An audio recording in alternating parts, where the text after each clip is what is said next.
It's One Nation with Trillz and Willz. Andy Petrillo, Jordan Wilson with you. I'm good. Trillz, how are you? I'm good. I'm in a very serious mood. So I shouldn't ask you a question. I had a question for you. What questions do you have? I was just like, because I'm using this podcast as a time for us to like get to know each other better as well and be friends. I was just wondering if you had like a pet peeve or like I just wanted to really actually be like, oh, Andi, this is her pet peeve. Well, firstly, I have many pet peeves.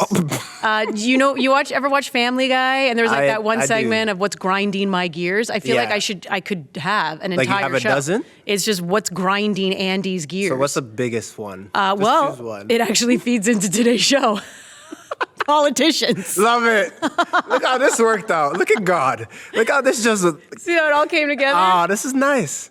Listen, I have to commend the players, the women's players who went and spoke at the Heritage Committee. I thought they did so very eloquently. I think the women have been very consistent in their messaging. They have. And that was Quinn, Christine Sinclair, Janine Beckie, and Sophie Schmidt. And then enter the politicians. And I thought it was just really unfortunate. I thought they asked some questions that were a little bit unfair. Like these are just questions that the players, don't have answers to. And I just thought there was a lot of grandstanding. There was a lot of attacking the Minister of Sport, Pascal St-Onge, because she's part of the Liberal Party, where, Prime Minister's Liberal. There was just a lot of political agendas that I was like, nah, do not get this mixed up into all of that. That I didn't like. I didn't like that at all. But again, I feel like the women have been very consistent, with their messaging and equal treatment and access to equal resources and pay equity and wanting more than anything to build back the trust or build trust. Some may argue just flat out build trust with their governing body in Canada Soccer. That was really a main takeaway. Well, that stood out to me.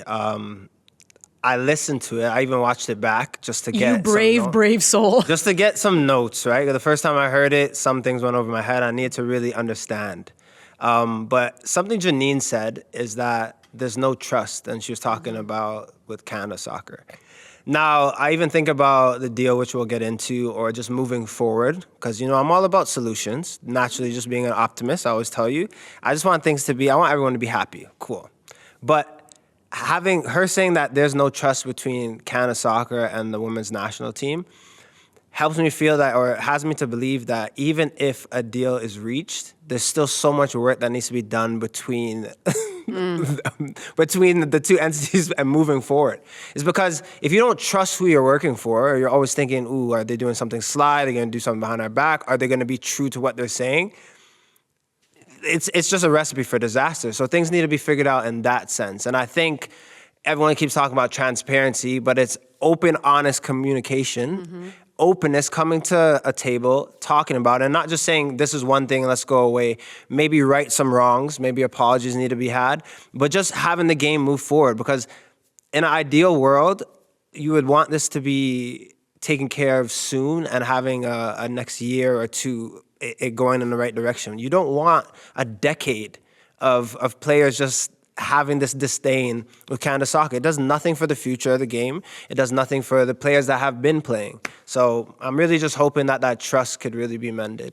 There's another kind of olive branch that needs to be extended, because you're right. I mean, if you look at the deal, which Canada Soccer put out the day of that the women were speaking at the Heritage Committee. And I admit that I'm a jaded journalist who has covered many labor disputes, so that was just part of the playbook of labor disputes. There was nothing about the timing of it that surprised me in any way, shape, or form, nor do I think the women weak. No. That a statement would come out and rattle them. Give me a break. I think that's also a bit disrespectful to think that. Women are strong. Janine's face said it all when the politicians asked, what did you make? And she just kind of gave a smirk, whatever, not stooping to that level. Like this. Brushing it off the shoulder. Okay. Because women are strong. And to me, it's also just like I wouldn't be surprised.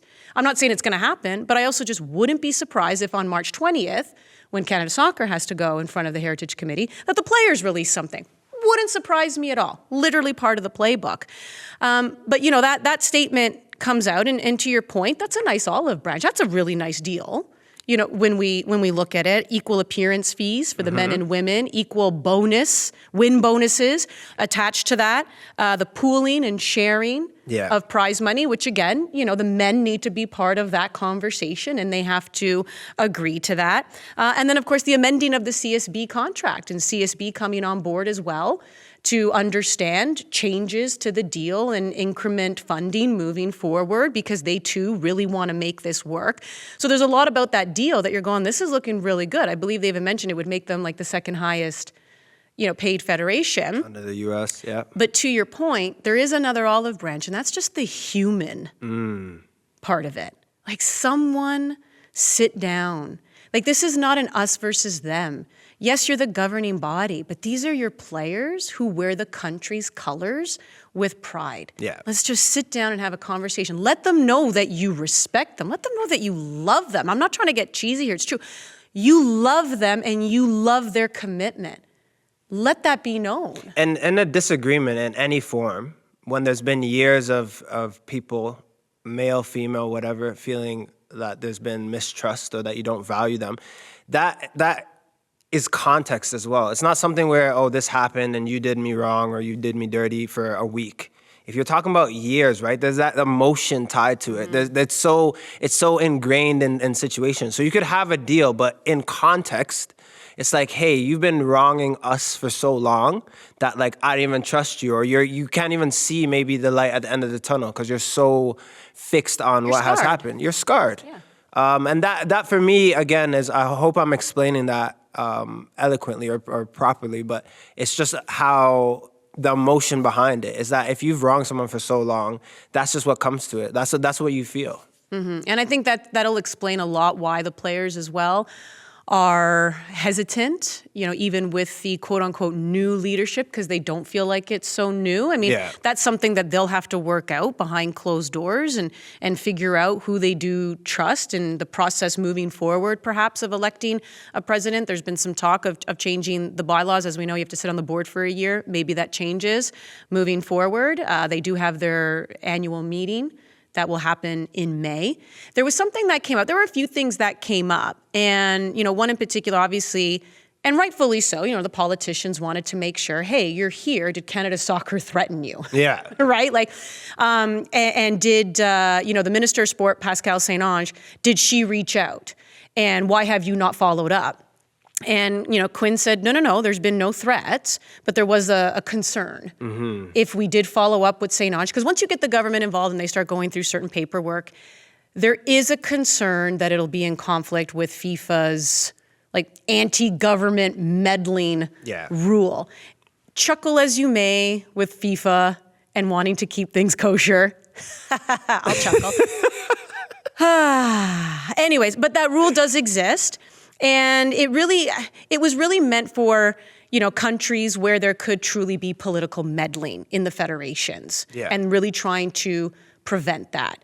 And I don't know, I will just say right now, I personally don't like the rule. I can understand the philosophy behind it, but I think whenever it's been implemented, it's only just made the players suffer, right? Because FIFA steps in and just suspends them. So that's why Canada Soccer expressed that concern, because if government was considered interfering, meddling with Canada Soccer business, would FIFA step in and say, all right, you're banned, you're suspended from competing in the Women's World Cup.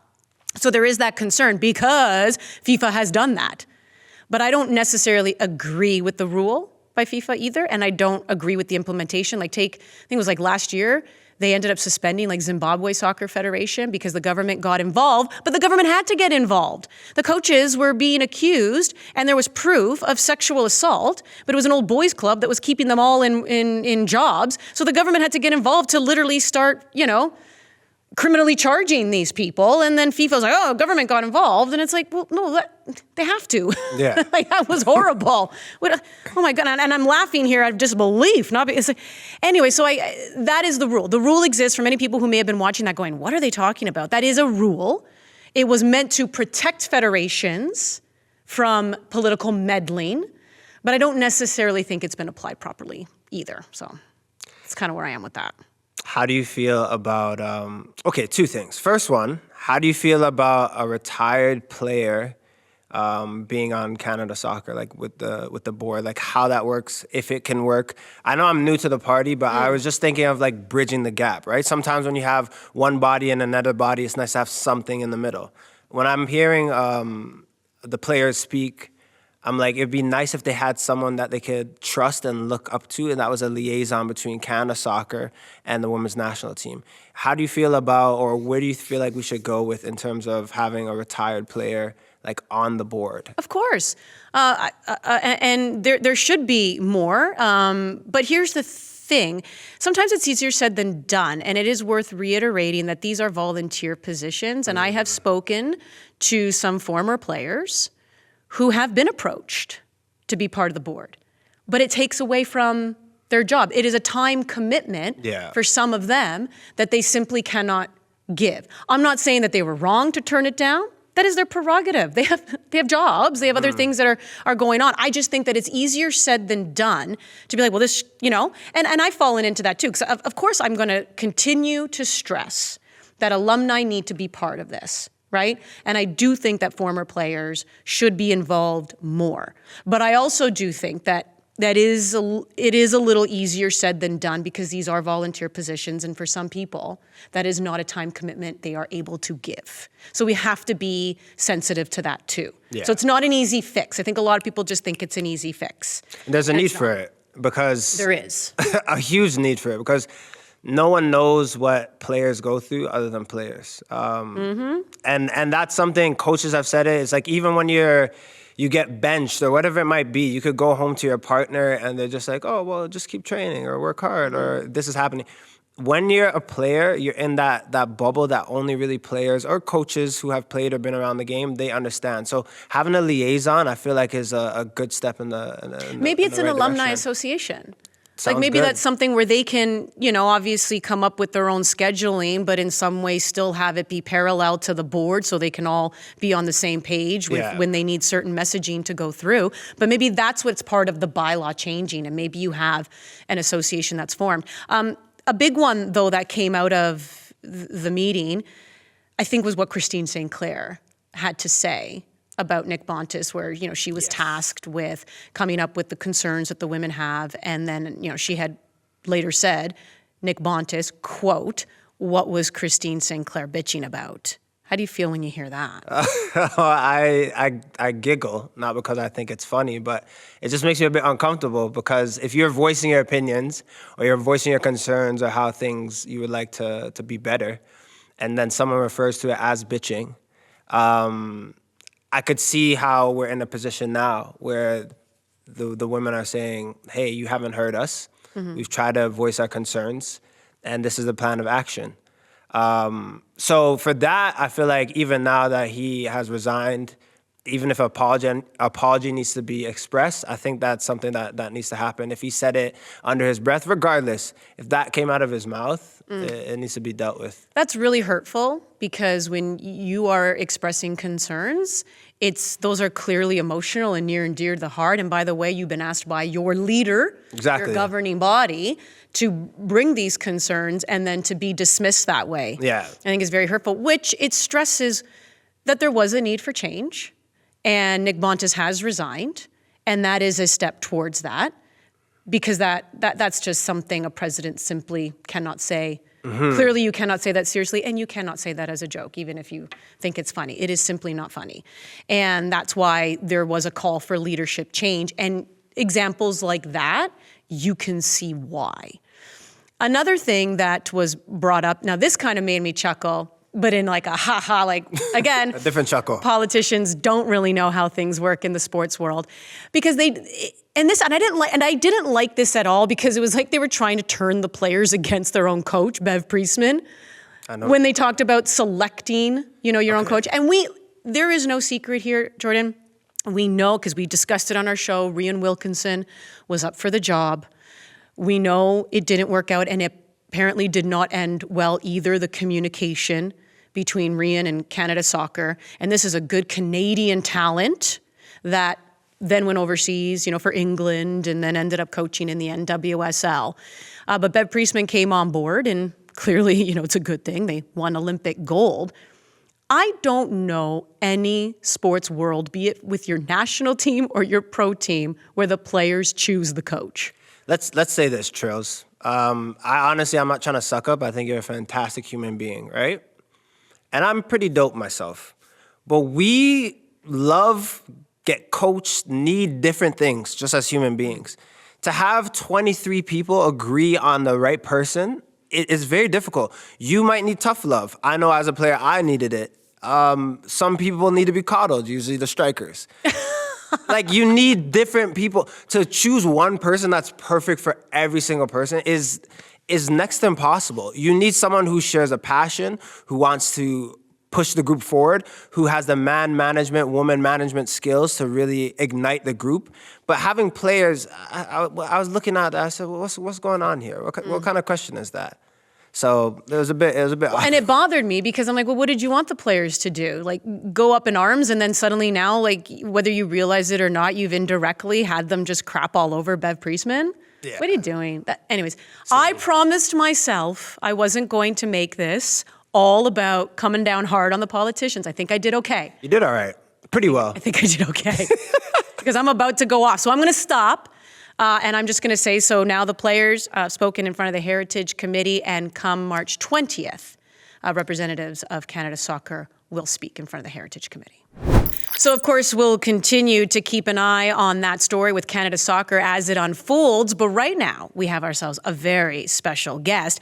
That would be Jacob Shaffelburg, who you can see there on your monitor, joining us here on OneNation, now of Nashville. And please, can you just move your head to the side a little bit so we can appreciate the mullet? The mullet. That you have growing in. Mullet magician. Look at him. Is this a Nashville thing? Like, are you doing it because you're in Nashville? Or are you like, I'm doing this because I like mullets?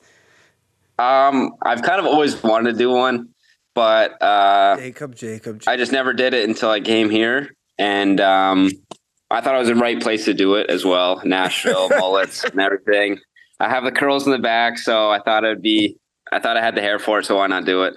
Like, Jacob, are you pulling up to training with like a cowboy hat and all sorts and boots, or like what's going on? No, not yet. I haven't gone full Nashville. I'm taking it in strides. Jeez. I always ask people this, though, who go to Nashville, because I've been there for work only, sadly. But have you visited Tootsie's yet? I have not yet. Okay. I know. I gotta go then. Yeah. Well, quick little story. My experience in Nashville, I went there thinking I was buying authentic cowboy boots. I was so proud of my purchase. Came home, looked at the tag, made in Quebec. So you know what? Canadians apparently still make the best cowboy boots. I want to go back in time a little bit with you, Jacob, because I may or may not have said on one of our shows that I didn't think it was very smart for Toronto FC to let you go. You did say that. I did say that. That's confirmed. What was that whole ordeal like? Like, take us back in time where here you are, you were Toronto FC, things are looking good for you, and you go on loan, this move happens, and now you're permanently with Nashville. What experience was that like as a player? I think it was pretty good, considering how other moves and loans go down. I was pretty in the loop with the idea of getting loaned out. I wasn't getting that many minutes in Toronto, and there wasn't really like a light at the end of the tunnel for me, it felt like. So a loan from both parties kind of felt like the right move. And there's a few teams kind of floating around, but in the end, Nashville popped up, and I couldn't be happier that it was them that came in. And yeah, the rest is I just been working hard here and having a great time with everyone. You've been really successful, 2 goals in 3 games, but please tell me, first question, what was going on in the celebration, brother? Well, like, break it down for me. So I don't like to hype myself up before games. I kind of like to downplay myself. So in the locker room before, everyone was talking about what the goal celebration was, but I don't like to get in my head that I'm going to score. So I kind of take that pressure off, I guess. So then eventually I did score, which I had no idea what the celebration was. I knew like half of it, but apparently I was supposed to reenact my goal while they were playing FIFA. But it was confusing. But that's what happened. I just like kind of like to downplay myself a little bit, so I take that pressure off. But yeah, it's weird, but that's just how I work. I like it. I got a follow-up question. Mukhtar, I watched him play in Denmark for Brøndby. Heck of a player. He plays you a weighted pass going to your left foot. Now tell everyone and be honest. Did you just slap it as hard as you could, or you knew, hey, I'm going near post, top cheese, or you try to go across the keeper? Because for me, I know I'm a defender, a midfielder. I'm shooting, and sometimes I just hit it as hard as I can and try to get my body over it and hope for the best. Did you aim to go there, or what's No. the story? No, I was going far post. I love it. And it just happened I love the to honesty. come up a little bit, but it looked nice, so I'll take it. You take that, man. A goal's a goal, brother. Goal's a goal. Yeah, it's and you're looking good. And I know, Jordan's always said has already commented on the start that you've had. And I know it's early in the season, but what do you feel makes Nashville special and can contend this year? I think defensively, we haven't given up a goal yet in 3 games. So we're really strong defensively, and the counterattack right now we have going is really good as well. As well as just everyone being on the same page from the goalie to the striker. We have that one goal. I feel like, we don't get on each other. We keep pushing through the 90 minutes. So it just feels special to be on the field with everyone, just grinding it out or whatever it may be, celebrating, whatever. But, yeah, it feels it's a special group here. You could see that. You can see that there's so much chemistry within the group. Tell me a little bit about, or tell us a little bit about Gary Smith, your manager. Like, what effect does he have on the group? Or He has a big effect. Yeah, he has a big effect. He's been great. He gets the points across before going to matches, so we're all on the same page. Obviously, it starts with him, with how we're going to play, what we're going to do, who we're lining up against. So he makes it clear how we're going to play, what we're going to do, and yeah, it's been really helpful. Jacob, we're looking ahead, and of course we know it's going to be a really big cycle for the Canadian men's national team. Nations League is here, Gold Cup, there's a chance to play in Copa America. Obviously, there's a home World Cup. There are going to be games played in Canada. And we know John Herdman is always looking for new faces as well. There's going to inevitably be turnover. There's just some older guys too on the team. I know you got a call up, a few years back and had that experience. I guess firstly, what was that experience like? And secondly, what would it mean to be back with the team? It's always amazing to be called in.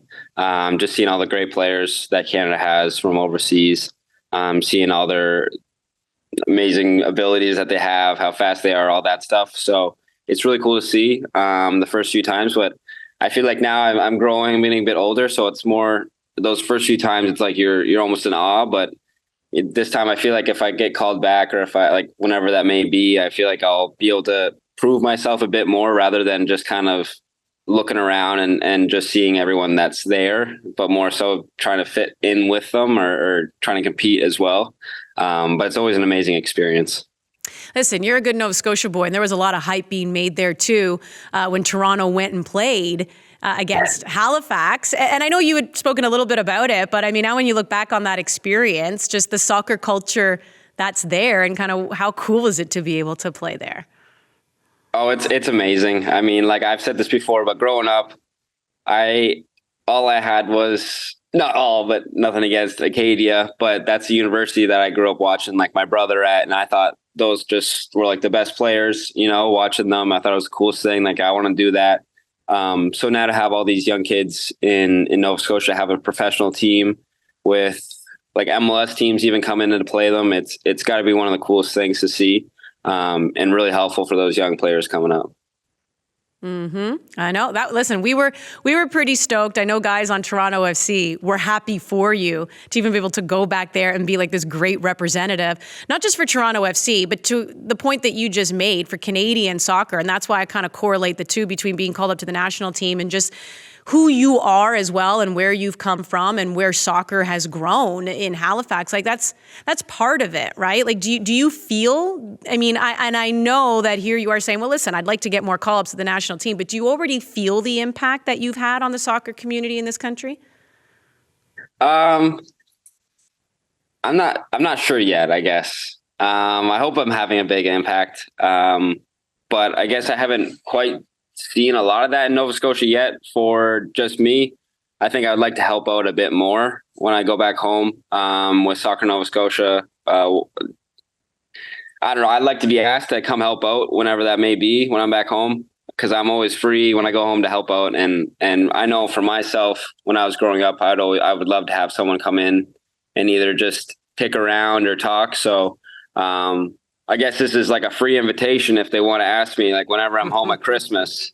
I'm available to come in and help out or say whatever. So anyone listening? Anyone? You heard it here Hello. first. Is this my plane? Hello. Yeah. Jacob, it's been a pleasure. I just want to, as I've retired, I want to right my wrongs and apologize. As a York United player, we played TFC and Can Champs 2021.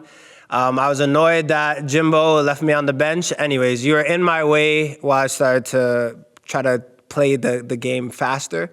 And I pushed you out the way, buddy. I just want to apologize and say you're a heck of a player, and I'm sorry for that push. I didn't call you a name, but I pushed you out the way, and now I'm looking at you scoring goals week in, week out, and I'm just like, man, I pushed that guy. I feel accomplished. Yeah, I appreciate the apology, but no hard feelings here. All love. Keep killing it, brother. Good luck. I have a very good feeling that you'll be wearing the red and white real soon. So just do your best and keep killing it, man. I appreciate this. Thank you, guys. Jacob, your response should have been, what push? I didn't feel anything. Like, you pushed me?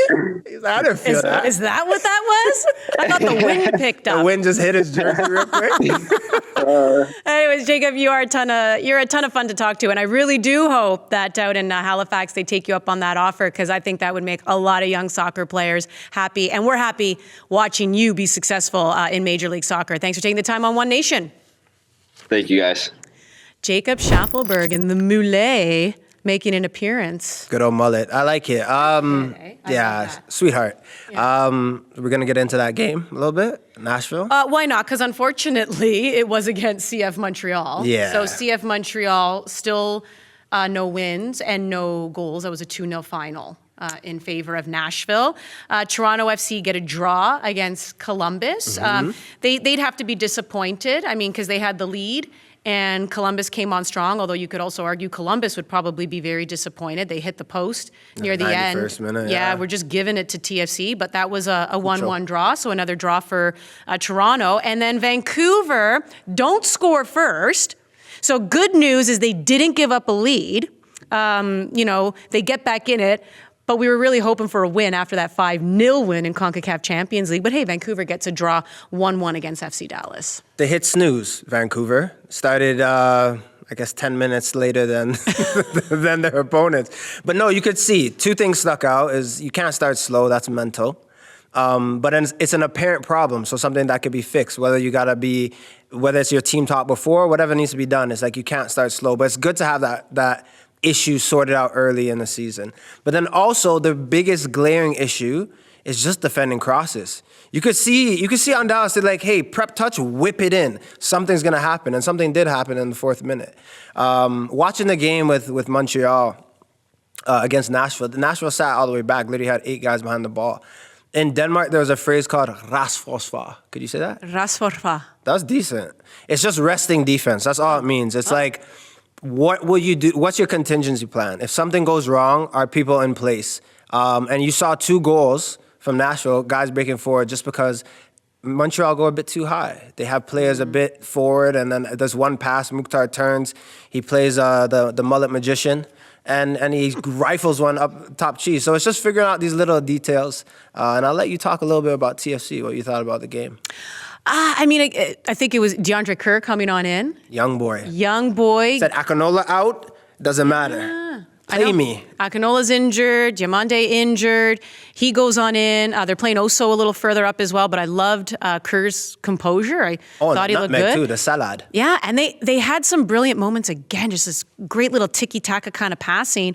But for some reason, it just falls apart. Like in the second half, I don't know what it is. What is it? Is it conditioning? Because all of a sudden, the other team turns on the jets, and it's like Toronto can't handle the pressure, and they just start to panic a little bit. And I thought like Richie was getting bombarded, but Richie Larea was holding his own. I think it could be conditioning. Could be. But it's still early, right? Yeah. There you go. Thank you to Jacob Shaffelburg for taking the time here on OneNation. Sorry about the push. He didn't feel Jordan, Andi, OneNation on Take One care, Side. y'all.